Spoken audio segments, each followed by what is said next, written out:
Hi, I'm John, and this is Island Uncharted, where I explore the history and backroads of Vancouver Island and beyond.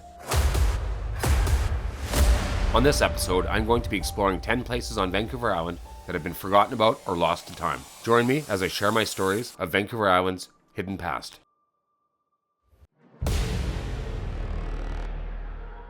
So my name is Wishkey. It's like a wish and a key, and I am from Hooyet First Nations, and I'm also the resident tour guide at Kiixin, our ancient village, which is a National Historic Site of Canada. Just outside of Bamfield, on the rugged west coast of Vancouver Island, I am visiting Kiixin, also known as Kiixin, the ancient Hooyet village. This isn't just any archaeological site, it's one of the only intact traditional First Nation villages on southern BC's coast, continuously inhabited for over 5,000 years. On this private tour, we are accompanied by Wishkey, the Hooyet's traditional speaker. He brings the place to life with song, story, and deep meaning, not from textbooks, but from within. After walking through the old-growth rainforest, we emerge onto a secluded beach. We pause at the archway, crafted to mirror the Big Dipper, a living testament to their astronomy, architecture, and connection to the land. Here at Kiixin, standing structures from the 19th century still stand beside ancient timbers, centuries-old house beams you can almost touch. Wishkey tells us that learning here isn't about the past, it's part of reconciliation, a chance to learn and unlearn from our colonial history.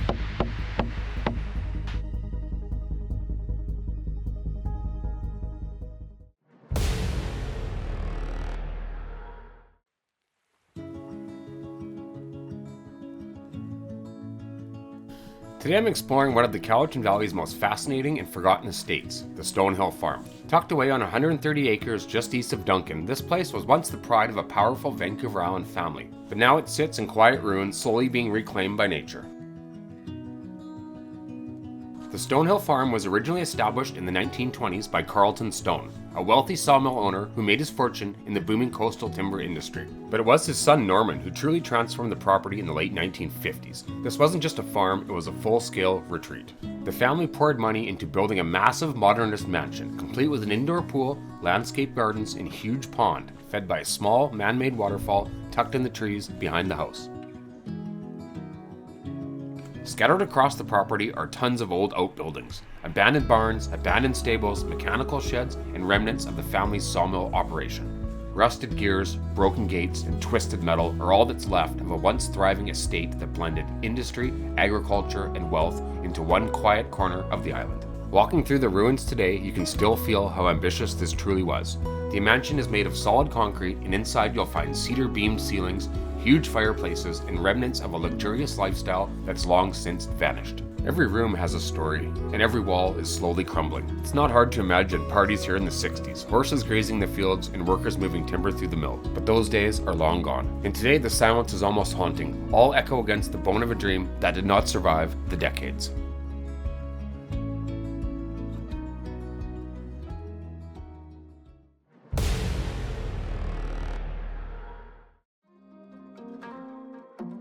Today I'm visiting one of the most authentic pieces of logging history on Vancouver Island, the McLean National Historic Site in Port Alberni. This isn't just a museum, it's the only fully restored steam-operated sawmill in Canada. The mill was built in 1926 by Robert Bartlett McLean and operated by the McLean family for over 40 years. It ran straight through to 1965, using steam power to drive the saws and equipment that cut countless loads of Vancouver Island timber. Walking the site today, it feels like time has simply stopped. You can still see the original steam donkey, massive log carriage, and the network of buildings where families lived and worked. It tells the story of hard work, community, and the role forestry played in building Port Alberni and the island as a whole. It's a must visit for anyone who wants to truly understand BC's logging heritage.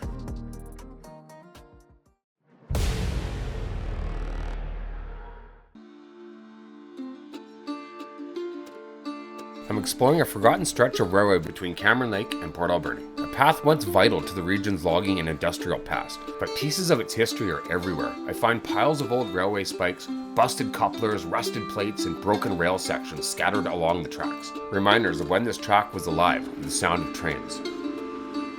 This railway was once part of the Alberni Pacific Rail System, which connected Port Alberni to the Esquimalt and Nanaimo lines. It played a key role in transporting timber, goods, and passengers to the heart of Vancouver Island. Back in the early to mid-1900s, trains here hauled huge loads of logs from inland camps down to the mills and docks in Port Alberni. Without this railway, the local logging industry would have never grown the way it did.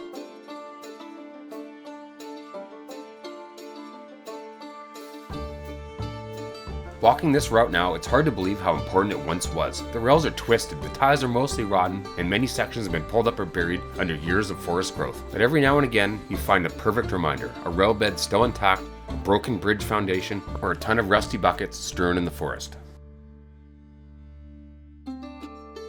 It's more than just a set of train tracks. It's a living timeline of a past that shaped this region. And while trains no longer run here, the story of Vancouver Island's railway era is still written in every bolt, every beam, and every overgrown kilometer.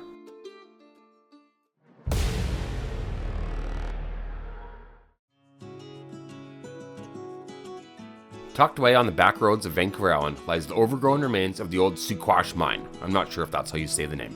One of the region's lesser known pieces of history. This site dates back to the early 1900s when coal mining was booming across the island. While it was never as big a place as Cumberland or Nanaimo, Suquash played a role in fueling local industry and development. Walking through the forest, you can still spot the collapsed structures, old rail ties, and the outline of what used to be the mine entrance. Nature's been reclaiming it for decades, but if you look closely, the past is still here. Rusted cable, stacked stone walls, and its eerie silence for a place once full of noise and life. It's quiet now, but standing there, you can almost imagine the miners, the coal carts, and the grind of machinery echoing through the trees. It's one of the forgotten spots that reminds you just how much history is buried beneath the moss on Vancouver Island.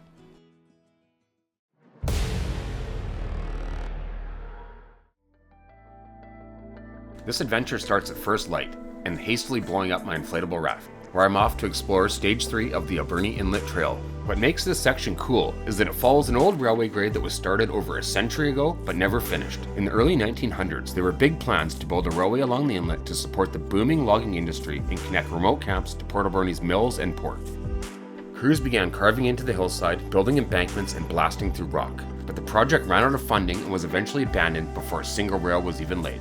My favorite part was the old trestles, built but never used. As you hike, you'll spot signs of the past, rock cuts, raised grades, and old construction scars hidden in the moss. It's a beautiful route, but also a glimpse into a piece of local history that never quite came to life. A trail built on the dreams of a railway that never arrived.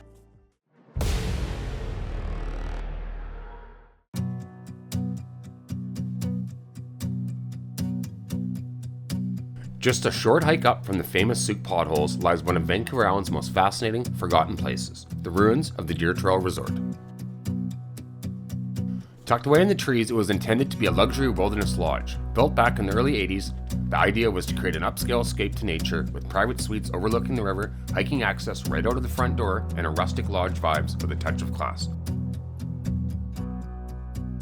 But the project ran into serious financial trouble before it was ever completed. Construction stopped abruptly and the resort was abandoned before it ever saw a single guest. What's left today is like something out of a post-apocalyptic film. Weathered concrete walls, moss-covered staircases, and the crown jewel of the whole place, a massive stone fireplace still standing tall in what would have been the lodge's grand hall.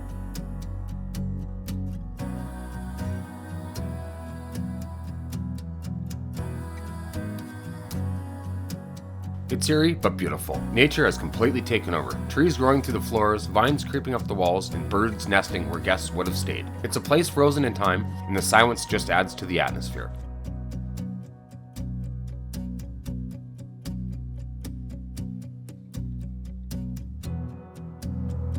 From the top of the hill, you get an incredible view of the Suq River winding through the trees, and it's easy to see why this spot was chosen for the resort in the first place.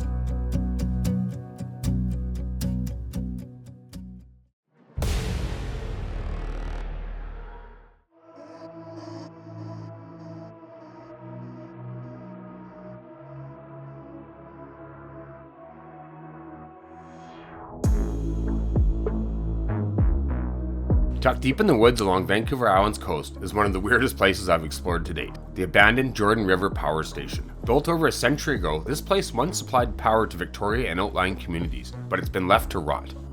From the moment you step inside, it feels as though the walls are watching you.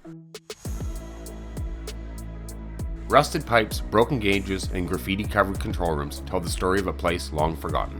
During my brief visit, I kept hearing weird noises. Perhaps it was the wind, maybe something else. Everything echoes like it's still alive.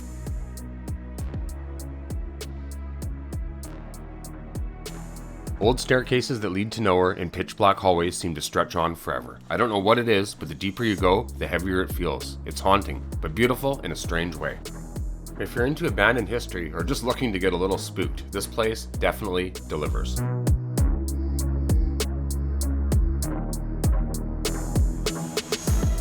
Over the years, multiple landslides, aging infrastructure, and shifting priorities made it too costly to maintain.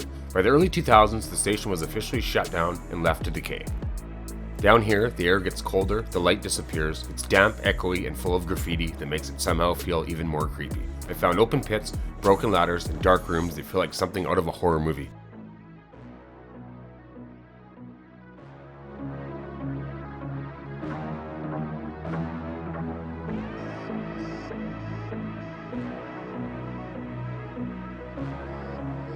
You can smell oil in the air. The place is holding on to the past.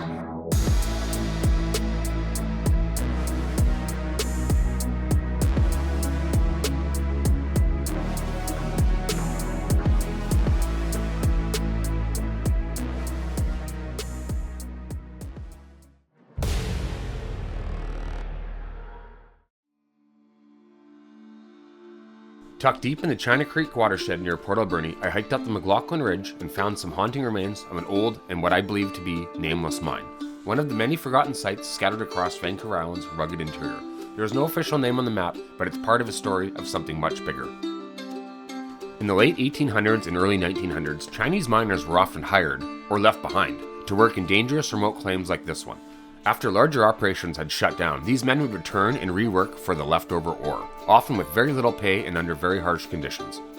As I explored the crumbling tunnels and collapsed shafts, I could not help but think about what they endured. History tells us some of them never made it out. Cave-ins and accident were all too common, and many who died were just buried in unmarked graves. Official reports often didn't even record their names, just Chinese miner, deceased. This site is now overgrown and silent, but it is a powerful reminder of the forgotten labor and sacrifice that helped build this region. These men deserve to be remembered.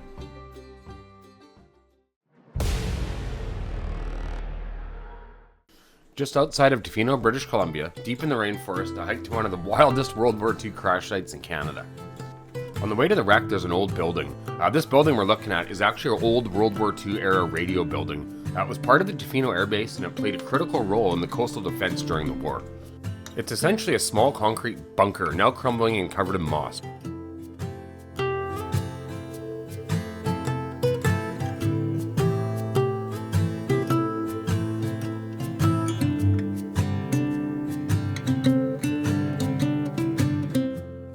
This is the wreck of a Canso Bomber that went down in 1945. The plane lost an engine just after takeoff and was carrying 4 massive depth charges and a full tank of fuel on board. The pilot had no choice but to crash land straight into the forest. Somehow all 12 of the crew survived. They sheltered under parachutes and were rescued the next day. The wreck is still here. You can see the wings, the engines, and even a crater where the bombs were later detonated. It's eerie, overgrown, and honestly kind of beautiful. A hidden piece of history just off the beaten path.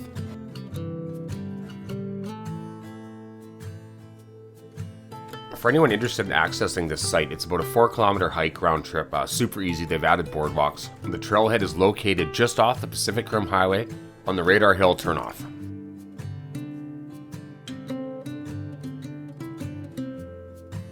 Just be prepared for lots of tourists. I ran into about 4 or 5 different groups on my short hike on the way to the Bomber. Either way, it's still a pretty cool site to visit.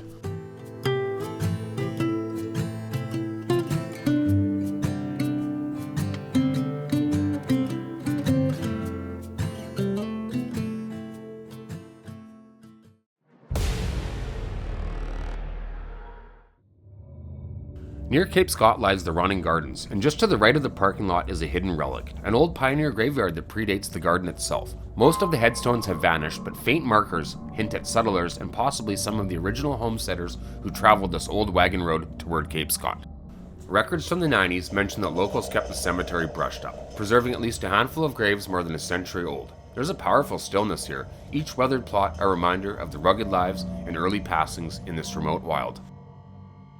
It's easy to miss, but this small burial ground deep in the forest holds stories. Stories of families who braved isolation, builders of the road, and pioneers who shaped the northern tip of this island. And while it's quiet now, those early lives and hopes linger amongst the moss and trees.